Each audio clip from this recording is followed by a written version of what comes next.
Alright, so the purpose of the study was to compare the effects of eating low-calorie sweeteners and sucrose on body weight of overweight adults. Low-calorie sweeteners are sugar substitutes that are popular for sweetening food and drinks. So in the study, 154 adults were randomly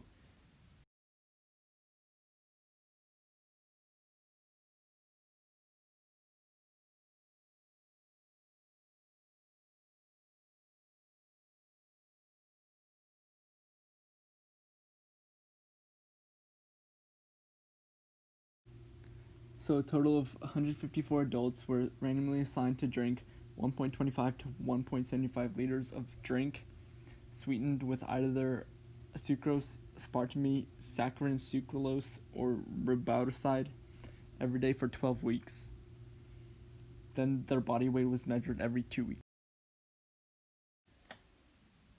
The results of the study show that sucrose and saccharin increased the weights of the participants, which shows that low-calorie sweeteners can be deceptive when saying that they are healthy for you.